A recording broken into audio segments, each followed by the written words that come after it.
Hi everyone, this is GGN or Race for Survival. It's Tuesday, June 20th, 2017. So I guess the U.S. just escalated this whole thing with Russia. It's a war against Syria. They haven't declared war, but it's a war against Russia. And so they just escalated by shooting down a Syrian jet. Like I said when I made my first video about this, when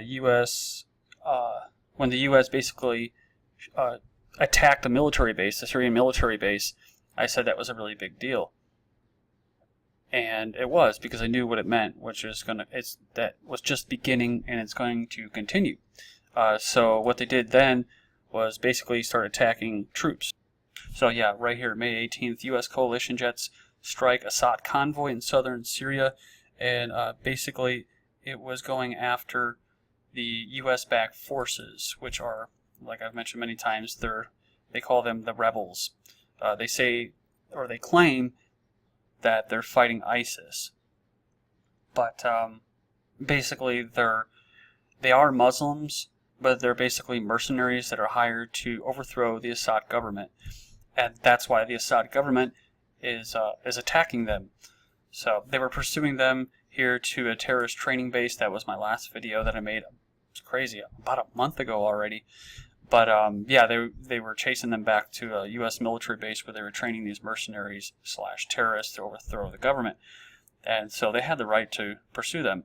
And the U.S. came in and struck that convoy. So first they hit a military base, and you've seen this afterwards. Ooh, the Syrians defied the U.S. government by taking off, by continuing to fly their sorties and pursue these U.S.-backed mercenaries. Syrian jets take off from airbase, hit by U.S. So a U.S. strike aircraft, whatever, shot down a Syrian government fighter jet on Sunday, shortly after the Syrians bombed U.S.-backed fighters in northern Syria. So apparently, whenever these mercenaries, these terrorists, start to lose a battle, the U.S. is now stepping in and literally, physically attacking.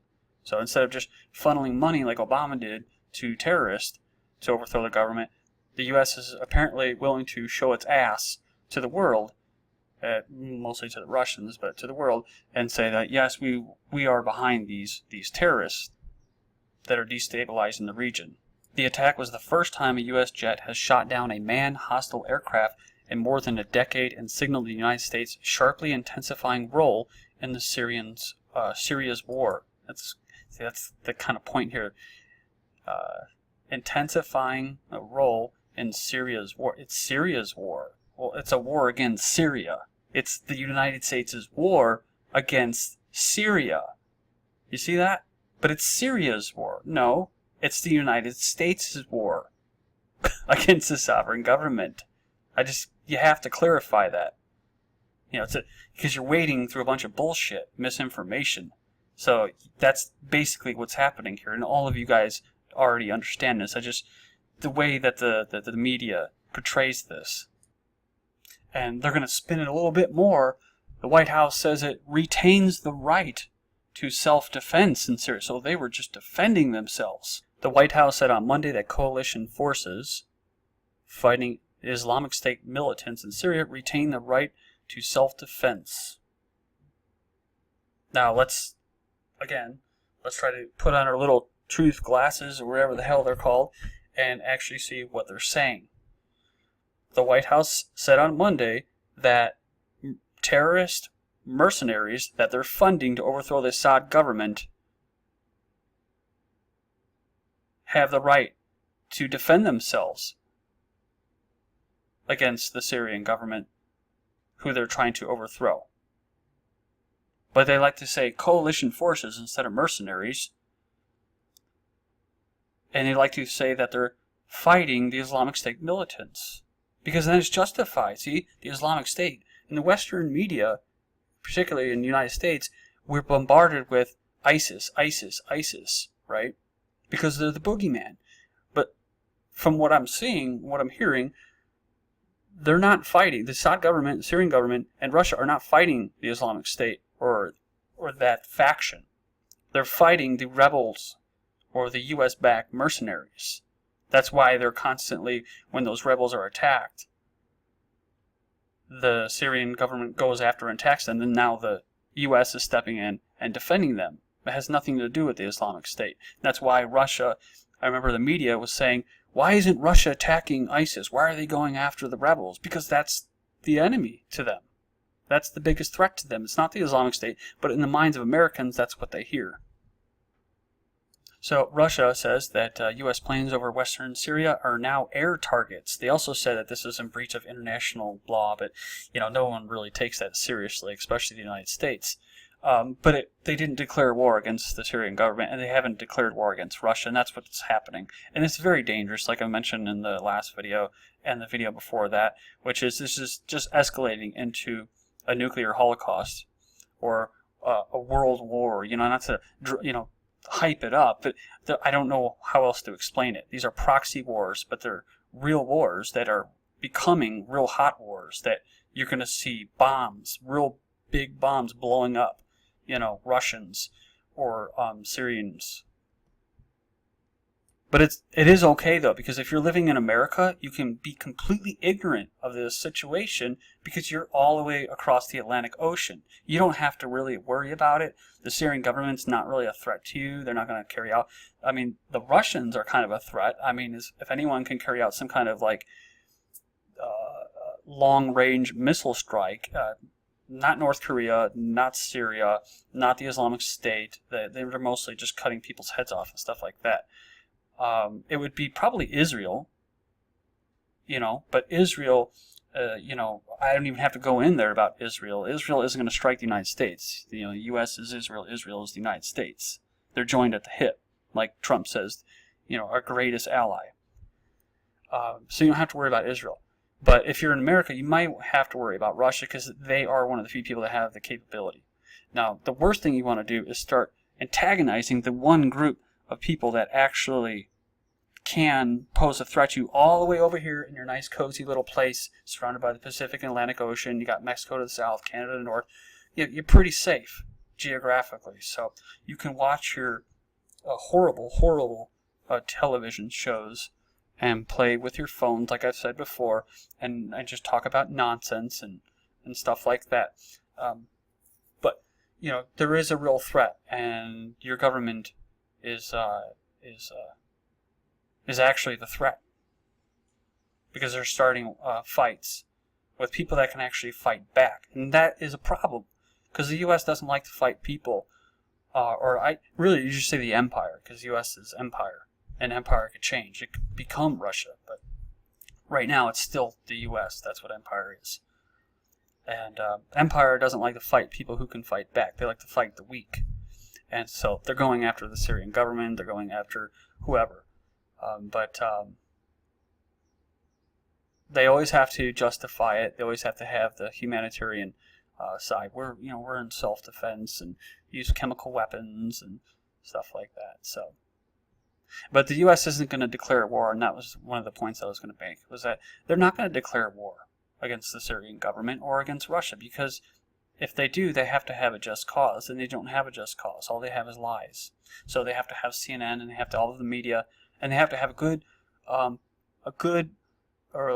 population that is just they can't think for themselves. So if you have to just bombard them daily with distractions, like I said, the television and phones and stuff, texting and that, and just constant propaganda and misinformation.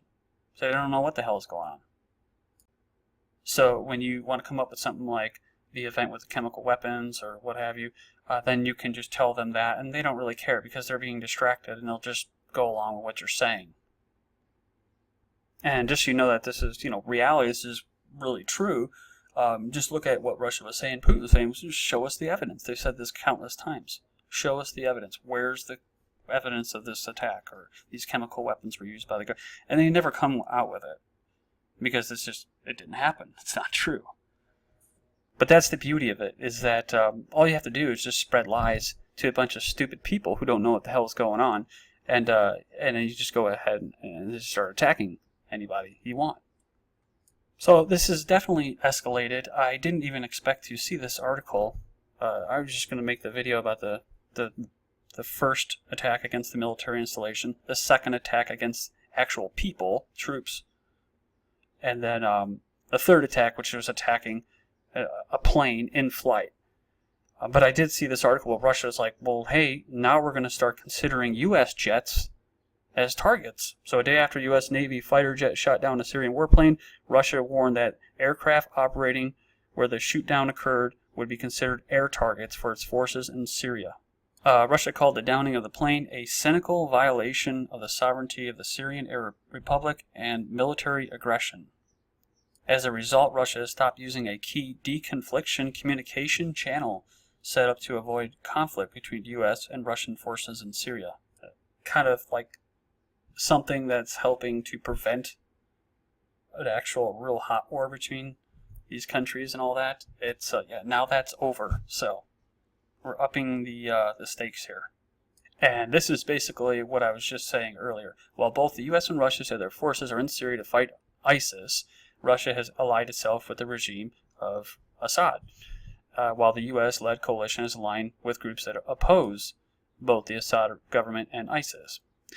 In reality, though, you have Russia, and they've really helped the Syrian government and Assad stay alive as far as that republic or that sovereign government goes.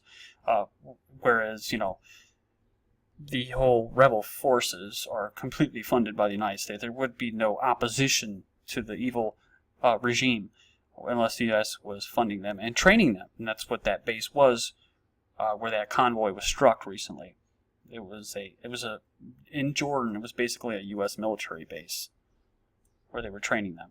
But Russia said that the shooting down of this jet by the United States was an act of assistance to those terrorists whom the U.S. is basically fighting against.